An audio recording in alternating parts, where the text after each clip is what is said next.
Assalomu alaykum va rahmatullohi va barakatuh.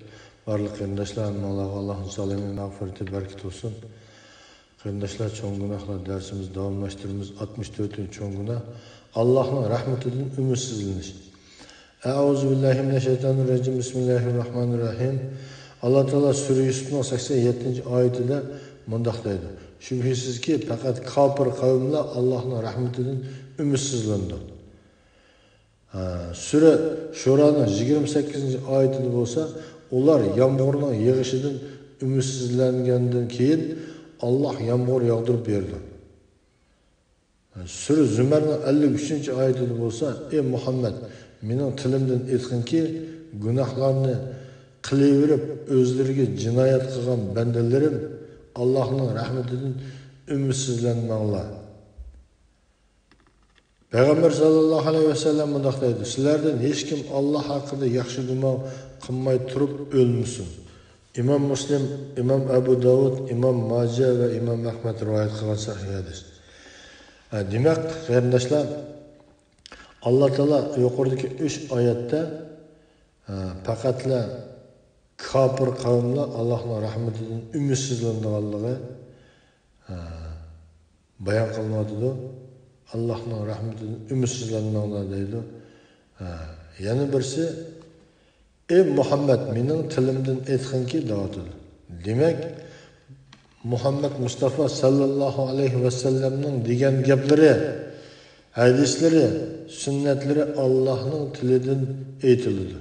Allah'ın tilinden. Kur'an-ı Kerim'de Allah Teala bana bununki delilini inek kılıp bir yerde bayan kılıyordu. O Peygamber Aleyhisselam'ın hadislerini inkar kılırlarla, o hadislerin hakiz olan onu bunu yiyor diyorlar. Ya kımısı o Peygamber Aleyhisselam'ın sünnetleri o kımısın buluyordu, günah olmaydı. Onu taşıyıp bize şu Kur'an asas kılmız diyorlar. Bana bunun asas kılış gerek. Asas kılış gerek. Kur'an asas kılsa Allah Teala buyuruyor. Ey Muhammed, mening tilimden etkin ki günahlarını qilaverib o'zlariga jinoyat qilgan bandalarim Allohning rahmatidan umidsizlanmanglar dedi. Sen de mening tilimdan da'vatida. Peygamber sallallahu aleyhi ve sellem bir hadiste o'zining tilini ko'rsatib turib, "Mayadin Allohning so'zidan boshqa narsa chiqmaydi" degan mazmunda hadisni bayon qilgan. Shuningga Peygamber sallallahu aleyhi ve sellem'ning degan gaplari Allah'ın sözü, o Allah'ın buyruğu. Allah'ın buyruğu. Onun delili bana bir durdu. Benim tilimden sen de dağıtın. Şununla Peygamber Aleyhisselam'daki hadislerini kayırıp koyup biz fakat Kur'an'la isilip manımız diyorlar. Peygamber sallallahu aleyhi ve sellem'nin vidalış nutkuda ey ümmetim, ben sizlerge iki narsani qoldirib qo'ydim. Onun birisi Allah'ın kalami Kur'an, yani birisi mening sünnetim hadisler degan so'ziga xiloflik qilgan, osiylik qilgan bo'ldi. Peygamber sallallahu aleyhi ve sellem'ning so'ziga osiylik qilganlik, Peygamber aleyhisselam osiylik qilganlik bo'ldi.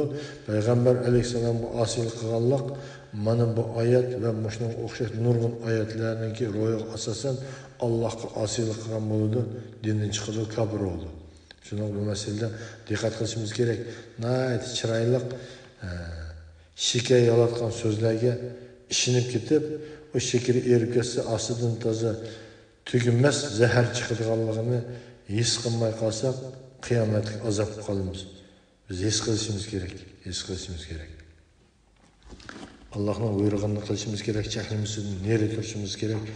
Peygamber sallallahu aleyhi ve sellem'in ko'rsatmasiga mahkam izlashimiz kerak qarindoshlar.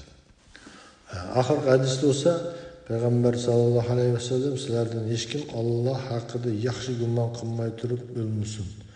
Bu degan gap uni qilmay turib o'lma degan gap emas. O'lishdan burun Allah to'g'risida bütün xiyoli yaxshi gumon, yaxshi ishlar ustida bo'lsin deydi. Şununla qarindoshlar, her bir iş hareketimizde Allah doğrusunda yaxshi gumonlarda, yaxshi ishlarda bo'lib, Allohning buyrug'iga barhaq men amal qilishim kerak, cheklimasidan neri turishimiz kerak, neri turishim kerak. Payg'ambar sallallohu alayhi vasallamning so'zlari Allohning buyrug'i bo'yicha, Allohning tili bo'yicha so'zlagan so'zlar deb amal qilishimiz kerak. Alloh taolo darslarimizni barliq qandoshlarga manfaat qilib bersin.